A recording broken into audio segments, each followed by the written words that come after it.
Good morning to one and all present. I am Abhishek Saini here to present a PPT on thermal conductivity. So we will start by seeing what is thermal conductivity and further we will see what are the factors influencing thermal conductivity and what are the properties of different material regarding thermal conductivities. So let's start further. What is thermal conductivity?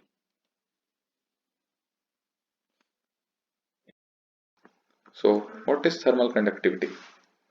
Thermal conductivity, as the name suggests, refers to the ability of a given material to conduct heat or transfer heat.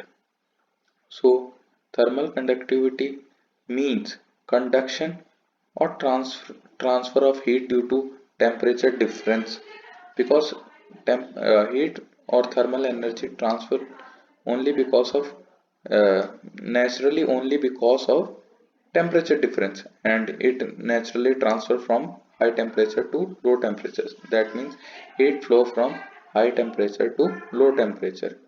So thermal conductivity is the ability of a given material. So it can be low for some material or it can be high for some material. It depends on the ability or the properties of the material. It is generally denoted by the symbol K and can also be denoted by symbol lambda and K. So we usually take the symbol K for thermal conductivity, but it can also be denoted by lambda. The reciprocal of this quantity is known as thermal resistivity. So what the inverse of the thermal conductivity, that means the conduction of the heat transfer, the reciprocal of it is thermal resistivity. That means how much is the material thermal resistive to the applied heat. So it does not, that means it if a material is with a high thermal resistivity, that means it will conduct low energy or low thermal energy. But if it is its value of K is high, that means it will be a good thermal conductor. But that is if it is low, so 1 by K will be high, that is thermal resistivity will be high, that means it is a poor conductor of heat. This property we used in thermal insulator, because in thermal insulator our main priority is that we stop the thermal conduction. So, in order to perform a material, that is material with high thermal conductivity are used in heat sinks. Heat sinks are the thing that absorbs heat, whereas material with low value of lambda are used as thermal insulator. So material with low value of lambda or K, as the symbol K also refers to thermal conductivity, are used as thermal insulator. So we in thermal insulator we do not want our heat to be transferred. So we want very negligible conduction of thermal energy. So it should have a low value of lambda. So let us see further. Fourier's law of thermal conduction. So what is Fourier's law of thermal conduction? This law is also known as law of heat conduction, as stated in the slide. So what is Fourier's law of thermal conduction? Let us see. What does this law state? Let us see. It states that the rate at which heat is transferred through a material is proportional to negative of temperature gradient and is proportional to area through which the heat flows. So the rate at which heat transfer through a material is proportional to negative temperature gradient. Temperature gradient is the difference of temperature with respect to distance. And it is also proportional to area. So larger the area, more the heat transfer. Lesser the area, lesser the heat transfer. And it should be the area through which the heat flows. So the differential form of this law can be expressed through the following equation. So what is this equation? This equation is Q equal to minus K dot delta T. So as stated earlier, delta T refers to temperature gradient. That means temperature uh, difference of temperature with respect to distance, and Q denotes the thermal flux or heat flux, and heat flux means heat passing through a material per unit area, and K refers to thermal conductivity of material as discussed earlier. So let us see further what is the formula.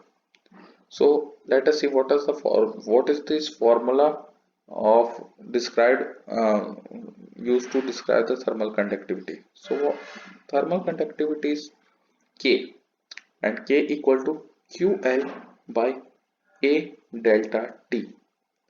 So let us see one by one what are the Q, L, A and delta T. As we know, K is the thermal conductivity. Its unit is it will be taken in watt per meter Kelvin, and Q is the amount of heat transferred through the material in joules second or watts. So the units is joules per second or watt. L is the distance between two isothermal planes. So distance between the two planes in which we are measuring the thermal conductivity or the heat transfer. So Q is the amount of the L is the distance between these two planes. A is the area of surface in square meters. If we taken in SI units, then area is the surface. A is the surface area of the material, and delta T is the temperature difference in Kelvin. So it can also be taken in degree Celsius because the difference is same in degree Kelvin or degree Celsius. It does not change. So let us see by this figure. If you can see my cursor, let us see by this figure. So here it is a material with a thickness measured in meters m, and the area of this plane is m. So thermal energy measured in watt is transferred through this plane in this direction, and to be measured in this direction it is flowing from this to this. So from, you can say, or this orange or yellow from to red or pink. So temperature, let's see if it is temperature 1 measured Kelvin, temperature 2 Kelvin. So what we will write, that K equal to Q, thermal energy, into the length that will measure in meters, divided by area that will be taken in meter square, and temperature at this point and at this point, temperature 1 and temperature 2. So let's see again further what is so the definition. According to second law of thermodynamics, heat will flow from hot temperature to cold one in an attempt to equalize the temperature difference. So the main purpose of the heat transfer is to have a uniform temperature throughout. Mm, so it will transfer, it naturally always flow from high temperature to low temperature. This is quantified in terms of heat flux Q. Heat flux is temperature, the heat transferred per unit area, which gives the rate per unit area at which heat flows in a given direction. In this case, minus x direction. In many materials, Q is observed to be directly proportional to temperature difference and inversely proportional to separation distance L. So we can write Q equal to minus K delta T, that is delta T can be written as T2 minus T1 as a temperature difference by L. The constant of proportionality K is thermal conductivity. It is physical property of the material. So we can say this is the physical property of the material. And if you are uh, seeing that, we can say if you are having problem, we can see the figure. We can see the figure here. This is temperature T2. This is temperature T1. So it is flowing from this to this direction. So thermal energy is flowing from this to this, and so this is hotter area, and this is Calder rate. So hence the formula I once again explain. Q equal to minus K delta T by L. So what is so here we have mentioned all the terms properly. So let's see further. What are the SI units? Because the units should be dealt in SI units only. So let us see what are SI unit. Thermal conductivity is expressed in terms of following dimension: temperature, length, mass, and time. The SI unit of quantity is watt per meter Kelvin. It is generally expressed in terms of power per length into temperature. The unit describes the rate of conduction of heat through a material of unit thickness and for each Kelvin of temperature difference. Why do metals feel both colder in winter and hotter in the summer? Material. So let's see the reason behind this. That why metals are colder in winters and hotter in summer. So material with high thermal conductivity constant K, that is the property of thermal conduction, like metals and steel, will conduct heat well both ways, into or out of the metal. That means it will allow the heat transfer through its body very effectively as compared to the thermal insulators. That's why they are termed as thermal conductors. So if the heat is transferring from outside to inside of the body, then they will radiate the heat from they will transfer the heat from inside to outside of the material. So they are both in good in into or out of the material heat conduction. So if our skin comes in contact with a metal that is colder than our skin temperature, so if we are touching a metal that is let us say at 0 degrees centigrade, and our skin as the body temperature is 27, but our skin is outside of our body, so let's imagine let's suppose it is 20 degrees centigrade. So the metal is colder and our skin is hotter, so the heat will transfer from our body to this metal. So the metal can rapidly transfer heat energy out of our hand, making the metal feel particularly cold because heat is transferred from our skin to the metal, so we will feel cold there. Similarly, if a metal is hotter than our skin temperature, so the metal is at higher temperature, so naturally the heat will transfer from a high temperature to low temperature, and skin is at a low temperature as compared to metal.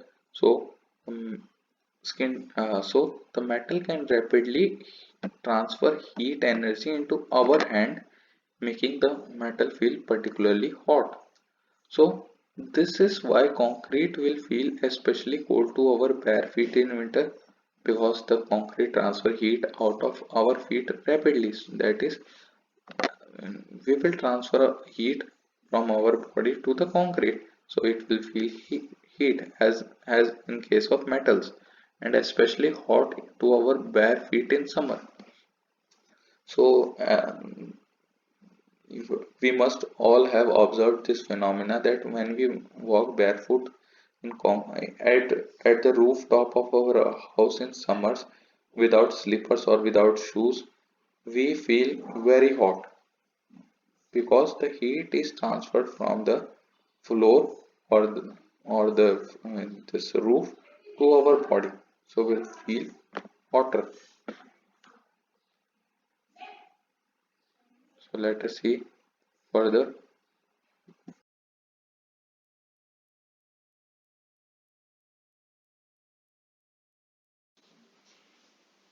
We'll see what are the measurements. There exist several methods of measuring the thermal conductivities of material. These methods are broadly classified into two types of techniques: transient technique and steady state technique. As we can see in this figure, there are two planes at temperature T2 and T1 separated by a distance d, where T2 is greater than T1. We have a cross sectional area A and material having thermal conductivity K. So here the heat is transferring through the cross section area of A. Transient technique. In this method, the measurements are taken during the heating up process. Advantages we can discuss of this technique are the measurement can be taken relatively fast, but there are some disadvantages also, which includes it's very difficult in mathematically analyzing the data from the measurements. Some example of this technique include the transient plane source method, the transient line source method, and the laser flash method. Steady state technique. This method involves measurement where the temperature of material in question do not change over a period of time. An advantage added to this technique is that analysis is relatively straightforward since the temperature is constant. Steady state technique. So this method involves measurement when the temperature of material in question, that is the material that we are using in the experiment or the process or anything in which we are measuring the heat transfer, does not change over a period of a time. So the temperature of the material does not change over a period of time. That is, if we are measuring it at a temperature T1 at times at time uh, at 0 seconds, and then we are measuring this the temperature of the same material at let's suppose 30 seconds, then the temperature T1 will be same here also. So the temperature does not change with respect to time. And an advantage of this technique is that analysis is relatively straightforward since the temperature is constant. As we have seen earlier, the temperature does not change with period of time. So the analysis relatively to the transit state technique, it is relatively easy to be calculated from the given data. An important disadvantage of steady state technique is that they generally require a very well-engineered setup to perform the experiment. Examples of this technique are Searle's bar method for measuring the thermal conductivity of a good conductor and Lee discs method.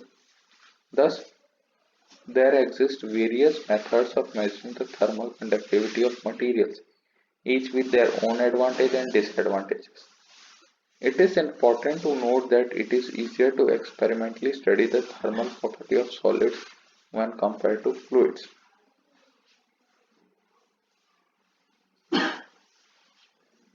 Let's see further. Thermal conductivities of materials. So let us see the properties of material. The influencing factor in this are the temperature. The second one is chemical phase. Third one is thermal anisotropy. Fourth one is electrical conductivity. Fifth one is magnetic field. Sixth one is gaseous phases. Seventh one is isotopic purity. So we will see further one by one what are this and how they influence thermal conductivity. So these are all the factors influencing the thermal conductivity. Let us see further. So first one is temperature. So let us see how it influences thermal conductivity. So the effect of temperature of thermal conductivity is different for metals and non-metals. In metals, heat conductivity is primarily due to free electron. So the effect of thermal conductivity are different for metals and non-metals because it is a property of the material. In metals, the conductivity is due to free electrons, and metals have very much free electrons, so heat conductivity is fast or it is very efficient. So they are a heat conductor. Following the Wedman-French law, thermal conductivity of metal is approximately proportional to the absolute temperature measured in kelvins times electrical conductivity. Let us see again. Following the Wedman-French law, thermal conductivity of metals is approximately proportional to the absolute temperature in Kelvin times electrical conductivity. In pure metals, the electrical conductivity decreases with increasing temperature, and thus the product of the two, the thermal conductivity stays approximately constant. However, as temperature approaches absolute zero, the thermal conductivity decreases sharply. So, as temperature approaches absolute zero, that is 0 Kelvin, the thermal conductivity decreases in spite of having free electrons, and that too very sharply. In alloys, the change in electrical conductivity is usually smaller and thus thermal conductivity increase with temperature. So in alloys, the thermal conductivity change is very less and thus the thermal conductivity increase with the temperature, often proportionally to temperature. Many pure metals have a peak thermal conductivity between 2 Kelvin and 10 Kelvin. So pure metals, which does not have any purity of or doped material, have a peak thermal conductivity. That means they are a very good conductor at average 2 Kelvin to 10 Kelvin temperature. Let us see further. On the other hand, heat conductivity in non-metal is mainly due to lattice vibration, except for high quality crystals at low temperatures. The phenomenon means free path is not reduced significantly at higher temperature. Thus, the thermal conductivity of non-metal is approximately constant at high temperatures. At low temperatures, well below the defined temperature, thermal conductivity decreases, as does the heat capacity due to carrier scattering from defects at very low temperature. Chemical phase. When a material undergoes a phase change, example from solid to liquid, that is, they are changing their phase from one phase to another. When a material undergoes a phase change, so let us see what does it influence the thermal conductivity. So when a material undergoes a phase change, the thermal conductivity may change abruptly. That means it can change. For instance, when ice melts to form liquid water at 0 degree centigrade, the thermal conductivity changes from 2.18 watt per meter Kelvin to 0.56 watt per meter Kelvin. That means it decreases abruptly because it was earlier 2.18 watt per meter Kelvin to then it changes to 0.56 watt per meter Kelvin because earlier it was uh, ice and then it formed water. Even more dramatically, as we have earlier seen, solid conduct faster than liquid. Even more dramatically, the thermal conductivity of fluid diverges in the vicinity of vapor liquid critical point. Thermal anisotropy. The difference in coupling of phenols along a specific crystal axis causes some substances to exhibit different values of thermal conductivity along different crystal axes. The presence of thermal anisotropy implies that the direction in which the heat flows may not be the same as temperature gradient direction. So the direction of heat flows will not be always be same as the temperature gradient direction, that is change of temperature with respect to distance direction. So let us see further. Electrical conductivity. The Wiedemann-French law that provide a relation between electrical conductivity and thermal conductivity is only applicable to metals. So this law gives a relation between electrical conductivity and thermal conductivity that we can compare both, but they are applicable only to the metals. The heat conductivity of non-metal is relatively unaffected by their electrical conductivities. So the heat conductivity of non-metals it does not changes with electrical conductivity. That is, we cannot derive a relation between electrical conductivity and thermal conductivity. They remain unaffected. That means if electrical conductivity changes, there is no change in heat conductivity. So they remains constant. So let us see further. So what it states? So this stated that the ratio of thermal and electrical conductivity is same for all metals at same temperature, and the ratio is directly proportional to absolute temperature of the metals. So if we take the ratio of thermal and electrical conductivities of the metal or the material of the metal, because it is only applicable for metal, not for all material. So the ratio of thermal and electrical conductivity is same for all metals at same temperature.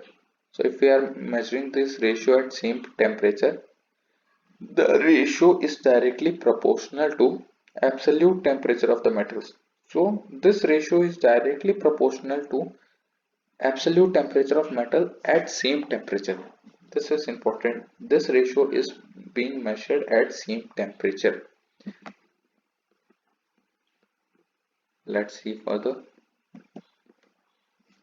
So let's see. Let K and sigma be thermal and electrical conductivities respectively. So K denote thermal conductivity, sigma denote electrical conductivity at a temperature T degree absolute. Then the ratio of thermal and electric conductivity will be K by sigma, that is proportional to T, or we can say K by sigma T equal to constant for all temperature, because we remove the proportionality sign, that with the equal to sign we have constant there. This constant is referred to as Lorentz number.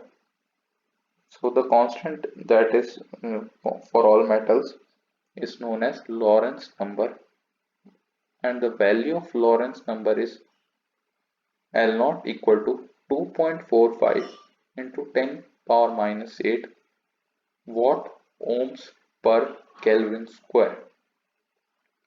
The Fedman and Friends law does suggest that materials that are good electrical conductors, pure metal, example copper and silver, are good conductors of heat too. So the law then we can conclude that the good electrical conductors, pure metals that are good electrical conductors, copper, silver, they are good electrical conductors. They conduct heat also very good. Let us they are good conductors of heat too. Let's see further what on which other things does it influence. Magnetic field. The change in thermal conductivity of conductor when it plays in magnetic field is described by a law, by a fact, that is Magee-Ricci-Leduc effect. The development on orthogonal temperature gradient is observed when magnetic field are applied. Let's see further. Gaseous phases. So let's see. Air and other gases are generally good insulators in the absence of convection. Therefore, many insulating materials function simply by having a large number of gas-filled pockets which obstructs heat conduction pathways. So let's read again. Air and other gases are generally good insulators. So as we know, they are good conductors, but in absence of convection. Therefore, many insulating material function simply by having a large number of gas-filled pockets which obstruct heat conduction pathway. That means the as we know, air and other gases are good insulators. So the insulating materials has gas filled pockets, that is they have trapped in air or other gases which acts as a good insulator and obstructs the heat conduction. That means the path is being obstructed for heat conduction. Examples of this includes expanded and extruded polystyrene, popularly referred to as styrofoam, and silica aerogel, as well as warm glues. Natural biological insulators such as fur and feathers achieve similar effect by trapping air in pores, pockets, or voids, thus dramatically inhibiting convection of air or water near an animal's skin. So nature has its own beauty. So what is it? So natural biological insulator such as fur and feathers achieve similar effect. They also trap uh, pores of air. So air is a good insulator, so it avoids heat conduction. It obstructs heat conduction pathways. So see other materials, low density gases. So such as hydrogen and helium typically have high thermal conductivity. Dense gases such as xenon and dichloroid fluoromethane have low thermal conductivity. So these gases have low thermal conductivity. But low density gases such as hydrogen and helium are thermal conductivity.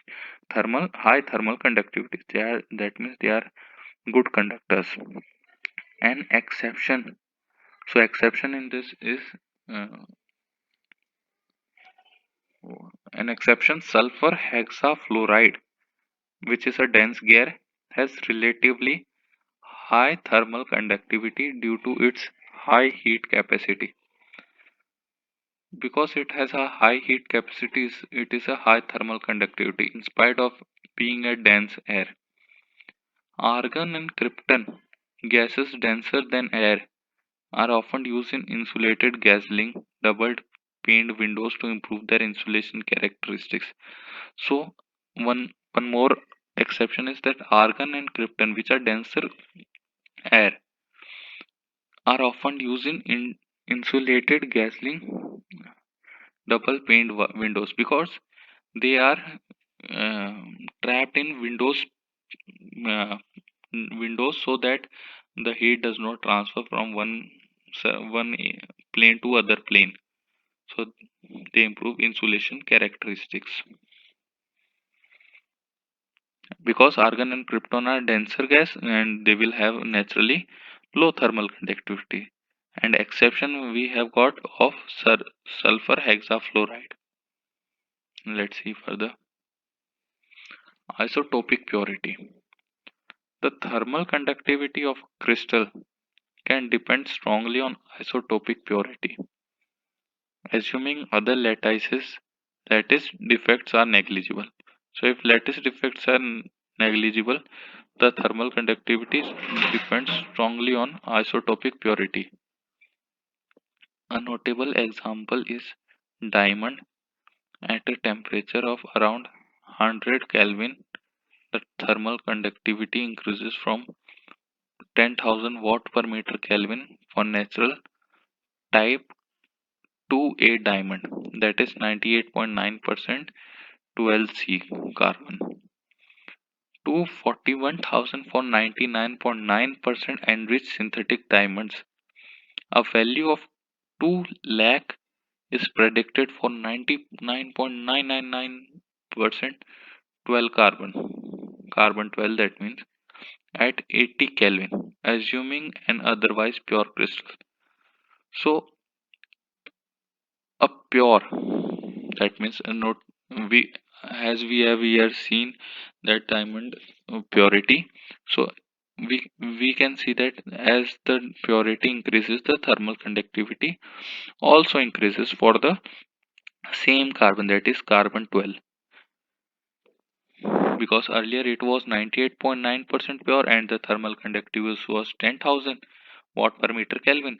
But as we increase the purity, that is, first we increase to 99.9% enriched synthetic diamond, then it increases from 10,000 watt per meter Kelvin to 41,000 watt per meter Kelvin. And the for 99.99%, that means almost pure. We can say it is 100% pure, but if in case of error, we take 0.001% impure, the value abruptly increased from 41,000 to 2 lakh. So we can see it increases very much. And this all is done, this experiment is done at 80 Kelvin. So let's see other things of thermal conductivities are the properties. Material with large thermal conductivities are thermal conductors. We have seen, but this is used in industrial purpose also because of these properties. If we are in an industry and there we want material, there we want a heat transfer to be effective and fast without much loss, then we use material with high thermal conductivity, that are metals, superconductors, and those with small thermal conductivities are called thermal insulators. So the thermal insulator property only states that we want insulation from thermal energy. So we will use materials with a small thermal conductivity to obstruct the heat transfer path. Then we see insulating materials are used for obstructing the flow of heat between an enclosure and its surroundings. Low temperature insulation, that is cork, rock, glass wool, cattle hairs, slag wool, and thermocol, are used when the enclosure is at temperature lower than ambient temperature and it's desired to prevent the enclosure from gaining heat. Super insulation include powders, fiber, or multi-layer materials that have been evacuated of all air. That means insulation for, we want a super insulation in industry or day-to-day life or in any practical uses. The layer of insulation will be filled with powder, fiber, or multiple layer, and all air will be removed. Let's see further. High temperature insulations, that is asbestos, dye, diatomaceous, earth, magnesia, etc., are used when the enclosure is at a temperature lower than the ambient temperature higher than the ambient from losing heat to its surrounding.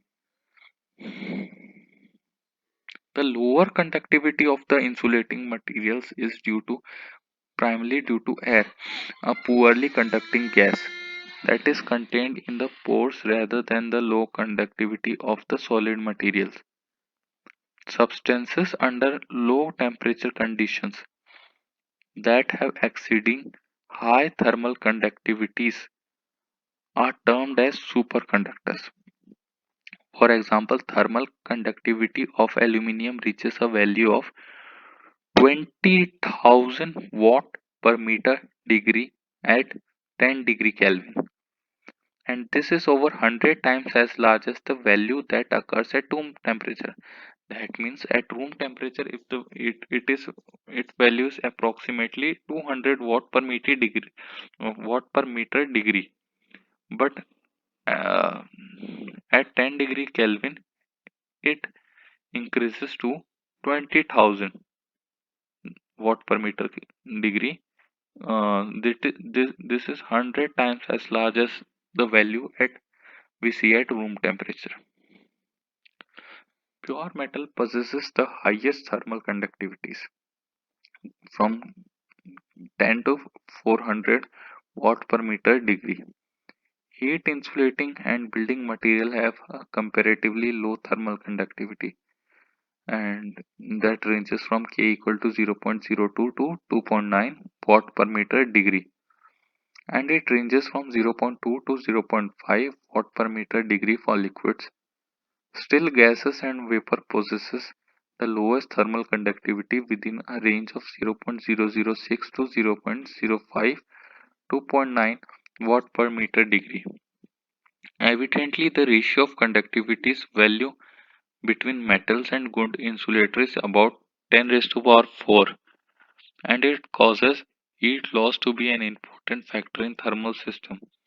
In contrast, the ratio of The ratio of electrical conductivity between good and poor conductor is about 10 raised to power 24, which is very much higher than 10 raised to power 4, and therefore the current loss through insulation is in electrical network is negligible. So thermal conductivities of different material decreases in the following order. So let us see the order of thermal conductivity of different material. So highest is of pure metals, then it is of alloys, then third one is of non-metallic, crystalline and amorphous substances. Fourth one is of gases. So the theory part was till here. So let us solve a problem. So the problem is on the screen, which reads as a common way of measuring the thermal conductivity of material is to sandwich an electrical thermofoil heater between two identical samples of the material. The thickness of resistance heater, including its cover, which is made of thin silicon rubber, is usually between 0.5 mm. A circulating fluid such as tap water keeps the exposed end of the sample at constant temperature. The lateral surface of the sample are well insulated to ensure that heat transfer through the sample is one-dimensional. Two thermocouples are embedded in each sample some distance L apart, and a differential thermometer reads the temperature drop delta T across this distance along each sample. When steady operation conditions are reached, the total rate of heat transfer through both samples becomes equal to electrical power drawn by the heater, which is determined by multiplying the electrical current by the voltage. In certain experiments, cylindrical samples of diameter 5 cm and length 10 cm are used. The two thermocouples in each sample are placed 3 cm apart. After initial transient, the electrical heater is observed to draw 0.4 ampere to 110 volt, and both differential thermometer reads a temperature difference of 15 degrees centigrade. Determine the thermal conductivity of the sample. So in this case, we have to determine the thermal conductivity of the sample. Let us see. So let us see the solution. The thermal conductivity of a material is to determine by ensuring one-dimensional heat conduction and by measuring temperature when steady operation conditions are reached. So let us see the analysis.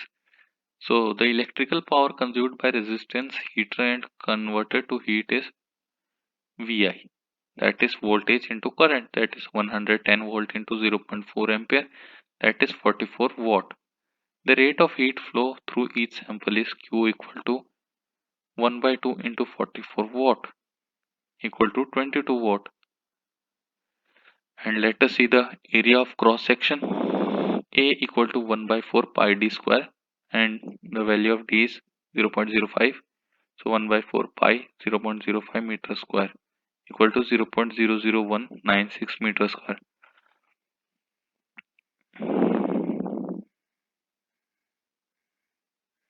Noting the temperature drop from 15 degrees centigrade within 3 centimeter in the direction of heat flow, the thermal conductivity of sample is determined to be Q equal to Ka delta T by L, that is K equal to QL A delta T, 22 watt into 0.03 by 0.00196 meter square into 15 degrees centigrade, that is 22.4 watt per meter degree centigrade.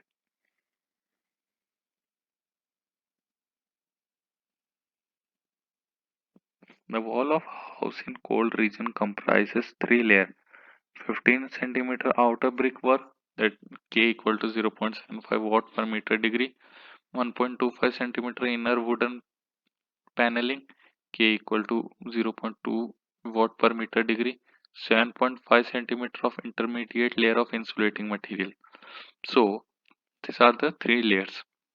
So let's see what's the question. The insulating layer is stated to offer resistance twice the thermal resistance of brickwork. If the inside and outside temperature of the composite walls are 20 degrees centigrade and minus 15 degrees centigrade respectively, determine the rate of heat loss per unit area of the wall and thermal conductivity of the insulating material. Let's see the solution. Thermal resistance for a plain wall of thickness del area A and thermal conductivity is prescribed by the relation R equal to del by K. So let's calculate for the brick work. That is 15 into 10 raised to power minus 2 into 0.75 into 1, that we get as 0.2 degree per watt. Similarly, for wooden paneling we get 0.0625 degree per watt.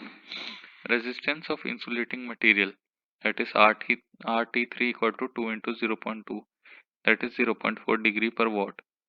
Total resistance we get 0.2 plus 0.0625 plus 0.4, because they all are connected in series. So the heat loss will be this is calculated similarly to the electrical.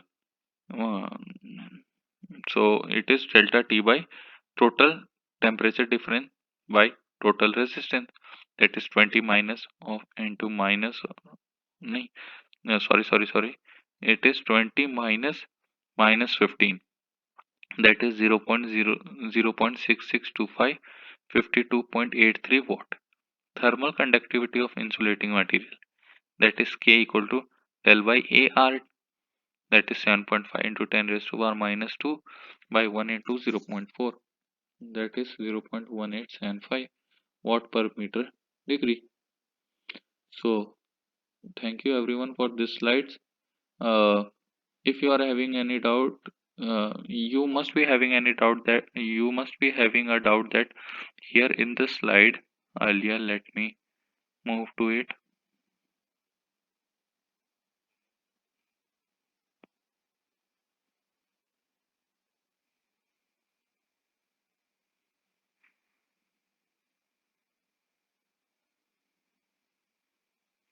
Here we have taken minus K. So it is because in this figure we have taken temperature transferring from T1 to T2, and we are taking T2 minus T1. That means T2 will be smaller than T1. Then that means it will be having a minus sign. So for this minus sign, we have put a minus sign there. So it becomes K equal to minus K T2 minus T1 by L. If we have to write in positive, then we can write Q equal to K into T2 T1 minus T2 by L. It is just because of the sign, and everything else is same. Thank you everyone.